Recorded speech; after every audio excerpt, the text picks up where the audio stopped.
फिर बारिश होगी, फिर गड्ढा होगा, फिर रिवाइज होगा। उस कॉन्ट्रैक्टर से वो लोगों का पेट भर गया, अभी दूसरे कॉन्ट्रैक्टर को बुलाएंगे ना वो लोग। अरे 35-40 हज़ार पेमेंट लेते हैं और इनके बच्चे 1.5-2 लाख का फोन यूज करते। पेट का पानी भी नहीं हिलेगा 12 करोड़, क्यों नहीं बनेगा? अरे बनता है। अगर वो इंजीनियर है तो मेरे ख्याल से वो घूस दे के बने हैं क्या इंजीनियर? फिर फॉरेन में पढ़ते हैं उनके बच्चे, तो कुछ लेना देना नहीं है। गवर्नमेंट का सिंबल लेके बैठे हैं, बस जनता का पैसा चारों रास्ते से लेते। आज की रोड कंडीशन पर हमारे साथ एक ठेकेदार जी ने अपनी बातें की थी जो पूरे देश में भयंकर तरीके से वायरल हो रहा है। उस पर नेशनल मीडिया भी खबर बना रही है और संयोग से आज मैं बताऊं कि वो उस दिन रास्ते जाते हुए मिल गए थे और आज एक बार फिर से मेरे साथ वो साथ में है। सर, आपका बहुत बहुत स्वागत, अभिनंदन। आपकी कही हुई बात और देश का युवा इस बात पे राजी हुआ कि आप जो कह रहे हैं और जो आपने बातें कही है वो सच्चाई है मान के उन्होंने आपको बहुत सारा अभिनंदन भी भेजा है। कमेंट बॉक्स में आप जा सकते हैं, आपकी बातों से लोग सहमत हैं क्योंकि लोग थक गए हैं। अब आप अपने दो शब्द उस पूरी प्रतिक्रिया पे लोगों के बारे में बोल दीजिए। मैंने कुछ अलग तो नहीं कहा था, पर जो सच्चाई थी, जो इंटरनल बातें होती थी गवर्नमेंट ऑफिस में और कॉन्ट्रैक्टर के बीच में, तो वही मैंने बयान किया है मेरे मुंह से। बाकी दूसरा नया तो कुछ कहा नहीं। और पब्लिक का डिमांड था और आपकी भी कुछ रिक्वायरमेंट थी, इसलिए फिर से आना पड़ा आप लोगों के सामने। बिल्कुल, मैं चाहता था कि पब्लिक आपको सुने फिर से। आप हैं संदीप सरकटे पाटिल और आप कॉन्ट्रैक्टर रहे हैं या हैं। अब मेरी बात ये है कि ये जहाँ पे रोड मैंने उस दिन कही थी कि 9 करोड़ की सड़क है, एक्चुअली ये रिवाइज़ करके 12 करोड़ की सड़क है सर।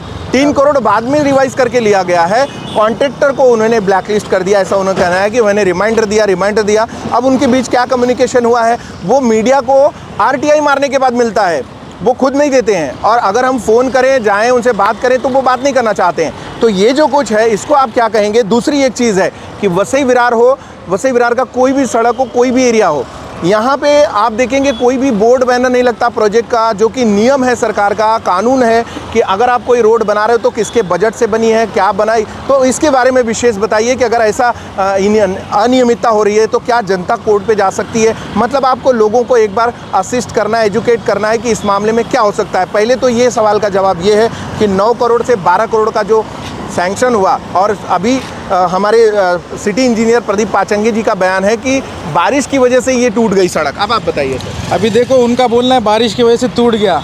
रिवाइज भी कराने के बाद में जो पैचअप किया है इन्होंने, उसके बावजूद फिर से गड्ढे जैसे थे वैसे ही हाल है। उनको इतना समझना चाहिए कि भाई जब यहाँ पे पानी की मात्रा इतनी बढ़ती है तो ये डांबर का रोड यहाँ पे चलेगा क्या? अगर वो इंजीनियर है तो मेरे ख्याल से वो घूस दे के बने हैं क्या इंजीनियर? और आप उस दिन बोल रहे थे कि भाई कॉन्ट्रैक्टर लोग कोई विक्टिम है। हाँ, उनको जो तकलीफ होती है ना सर, ये इंटरनल यही लोग देते। अभी उनको इतना समझना चाहिए थिकनेस क्या चाहिए, किस कंडीशन में चाहिए, अपन ने कौन से कंडीशन में बनाना चाहिए करके। पर अभी होता क्या है मालूम क्या? तुम पैसे दो कुछ भी करो, पैसा दो कुछ भी करो, और इसी में कॉन्ट्रैक्टर लोग मरते हैं। अगर आपको 12 करोड़ दिया जाए तो ये रोड किस तरीके के बन सकती है? मैं कह रहा हूँ किस तरीके से, हाँ, कैसे बन सकती है? ये 12 करोड़ की सड़क है सर जी। पेट में का पानी भी नहीं हिलेगा यहाँ से वहाँ तक जाए तक। वैसे स्टेज, ये ब्रिज से लेके एवर शाइन के गेट तक पेट का पानी भी नहीं हिलेगा 12 करोड़ में, क्यों नहीं बनेगा? अरे बनता है, बनाओ। पुणे का MG रोड 50 साल से जैसा है वैसा ही है। पुणे का MG रोड के बारे में कितने लोगों ने बताया? मेरे उस वाले वीडियो में लोगों ने डाला है, शायद से मैं आपको भी बताया था, पर वो चलो ठीक है, वो कवर नहीं हो पाया। होता है सर, ईमानदारी से करो, ईमानदारी से खाना कम करो। अरे 35-40 हज़ार पेमेंट लेते हैं और इनके बच्चे 1.5-2 लाख का फ़ोन यूज़ करते। कहाँ से आता है ये पैसा? कहाँ से? पब्लिक का ही पैसा कौन देता है? बच्चे उनके फिर फॉरेन में पढ़ते हैं उनके बच्चे। कॉन्ट्रैक्टर लोग उनको बस उन्हीं का घर भर के परेशान है बेचारा। वो रोड में लगाएगा क्या उनका घर भरेगा? क्यों करेगा? वो भी उसको जितना पैसा बचेगा उतने रोड में वो काम करेगा। इस कॉन्ट्रैक्टर का नाम लिया तो बता रहे उसको ब्लैकलिस्ट कर दिया है अभी। अरे तो पैसा भी नहीं दिया तो उनका पेट भर गया, इसलिए अभी दूसरा कॉन्ट्रैक्टर आएगा ना। उस कॉन्ट्रैक्टर से वो लोगों का पेट भर गया, अभी दूसरे कॉन्ट्रैक्टर को बुलाएंगे ना वो लोग। नियम क्या होना चाहिए? 12 करोड़ जनता का गया और रिकवर कैसे होगा फिर? कैसा जनता? ये सवाल जनता ने प्रतिनिधि लोगों को पूछना चाहिए, मेरा यही बोलना है। और जो भी रोड बनता है ना सर, उसका एक बोर्ड डिक्लेरेशन रहता है, वो डिक्लेरेशन इन्होंने हर कॉन्ट्रैक्टर ने लगाना चाहिए। हाँ। ये क्यों नहीं लगाते? इंजीनियर सोता है कि फिर जब वो बिल पास करने को वेरिफिकेशन का आता है, बराबर उसने उसकी थिकनेस चेक किया है, वो कहाँ पे उनका एक पॉइंट फिक्स रहता है, वहाँ पर जाके ही वो लोग चेक करते हैं, वहीं के फ़ोटो वो सबमिट करवा देते। बस उसके बाद में उसका बिल पास, इनका कमीशन इनके जेब के अंदर, तू तेरे घर में मेरे घर। तो वसई विरार में आप जो बैनर्स जो कह रहे थे, वो बैनर्स है ना, बैनर्स वो नहीं, इनको रहने दीजिए थोड़ा हाइट पे। बैनर जो लगते हैं वो प्रोजेक्ट के बारे में थोड़ा वो टेक्निकल बताइए। अगर वो बैनर्स नहीं लग पाते हैं तो फिर कानून क्या कहता है, या फिर कोर्ट उसमें इंटरफेयर कर सकता है क्या? जनता जरूर जाएगी, जरूर कोर्ट भी जाएगी? जरूर कर सकता है सर। कोर्ट पब्लिक ने सबसे पहले गवर्नमेंट के ऑफिसर को इस सवाल का ये सवाल पहले जाके पूछना चाहिए। कॉन्ट्रैक्टर का भी काम बनता है कि ये बैनर लगाना चाहिए करके। कानून है सर ये कानूनी है।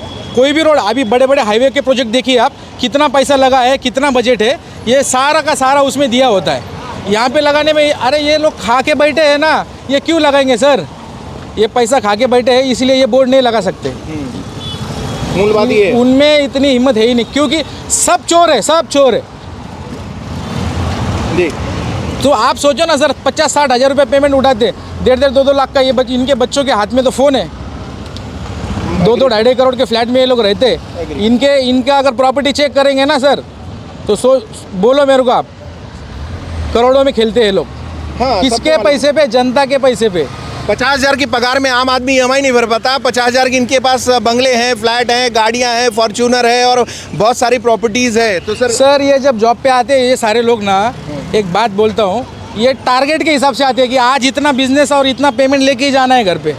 ये टारगेट पे चलता है सब। इनको कुछ नहीं, गवर्नमेंट से पेमेंट कुछ नहीं है। अरे उनको कुछ लेना देना नहीं है। गवर्नमेंट का सिंबल लेके बैठे हैं, बस जनता का पैसा चारों रास्ते से लेना। आप मेरे को बोला ना, एक फाइल मंत्रालय में 2 साल नहीं घूम पाती। अगर आप पैसा लेके जाएंगे तो 2 घंटे में पूरा मंत्रालय फाइल घूम के आता है। पैसा लेके ये परिस्थिति अपना स्टेट का।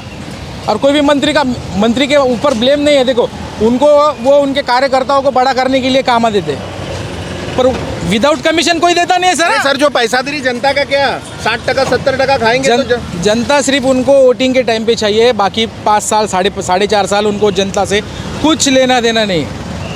अच्छा एक बताइए, ये बोल रहे हैं हमारे अपने इंजीनियर साहब हैं, कह रहे हैं इसका अभी पैच वर्क होगा, तो शायद ये पैच वर्क में फिर से बजट आए, क्योंकि वो तो ब्लैक लिस्ट हो गया। MMRDA अभी आया था 1 महीना पहले, वो भी ख़त्म हो गया। अभी इस पर पैच वर्क होगा। अभी ये पैच वर्क में फिर वही हाल होगा ना, फिर से सर, फिर बारिश होगी, फिर गड्ढा होगा, फिर रिवाइज होगा, फिर एस्टीमेट बनेगा, फिर पैसा निकलेगा, फिर बजट आएगा, फिर टेंडर होगा। ये साइकिल चलता ही रहेगा सर। जनता क्या करे सर? सिर्फ टैक्स भरे गवर्नमेंट को टाइम पे। हाँ टाइम पे, क्योंकि ये लोगों को खिलाना है ना पैसा, इनको ये जीना चाहिए। जनता मरे कोई मतलब नहीं है। आप लोगों को बताइए लोग क्या करें आपको। अच्छा सुनिए, आपने उस दिन दावा किया था तो बहुत लोग डाउट कर रहे थे कि 50 लाख से आपने 3 करोड़ कह दिया। 50 में तो मैं पैचअप करवा दूंगा, 3 करोड़ में रोड बनवा दूंगा। हाँ, जबकि 12 करोड़ सैंक्शन हुआ है सर यहाँ। तो 12 करोड़ में तो आप अभी आज मुझे बोल रहे हैं ना, पहले तो 12 करोड़ में तो पेट में का पानी भी ना हिलने दूँ सर। चलो आपके बोलो आप मेरे को, मैं हूँ उसका जिम्मेदार। इस चैलेंज पे आपको अगर कॉन्ट्रैक्ट मिल गया तो बनाना पड़ेगा सर। मैंने कॉन्ट्रैक्टरशिप में बोला हूँ ना सर, कॉन्ट्रैक्टर में परेशान होकर छोड़ दिया हूँ। आप दिला भी देंगे, पर ये लोग बाद में भी इतना परेशान करते हैं ना। पेमेंट नहीं देंगे, बारीक हर चीज़ इतना लिटिगेशन निकालेंगे। फिर ये मेरे को गवर्नमेंट का रूल बताएंगे। पैसा देंगे तो रूल टेबल के अंदर रहता है, पैसा नहीं देंगे तो फिर उनका रूल का लिस्ट निकलता है। फिर वो लिस्ट आप पूरा करते करते आप भी बूढ़े हो जाओगे, मैं भी बूढ़ा हो जाऊंगा, और रास्ते की जगह पे रहेगा। वो तारीख पे तारीख वाली कहानी है। हाँ बस वो बोलते मराठी में, मैंने सरकारी काम 6 महीने थाम। बस सरकारी काम 6 महीने थाम बस। और 6 महीने के बाद आदमी भूल जाता है। जनता भी भूल जाएगी। अभी सवाल ही नहीं तो सब। अरे भाई, ये साल का टैक्स भरने के बाद जनता अगले साल का टैक्स भरने के चक्कर में गिर जाती है ना। वैसे ही ये बात है, सरकारी काम 6 महीने थाम, 6 महीने बाद फिर रिवाइज। इनको इनके बाल बच्चे बड़े करना है पब्लिक के पैसे पे, और गवर्नमेंट से पेमेंट सेविंग अकाउंट में रखते हैं लोग, उसमें से 1 रुपये खर्चे नहीं होता। बताइए ना मेरे को सर। अरे 35-40 हज़ार वाला भी आज 40 लाख की गाड़ी में घूम रहा है अधिकारी। कहाँ से घूम रहा है, कहाँ से आ रहा है पैसा? ये पब्लिक का ही पैसा है ना। ये तो बताओ, 50,000 रुपये गवर्नमेंट नौकरी वाला। हाँ सही है, गरीब बन के घूम रहा है। तो सही बात है। 4 व्हीलर से तो चलते हैं लोग।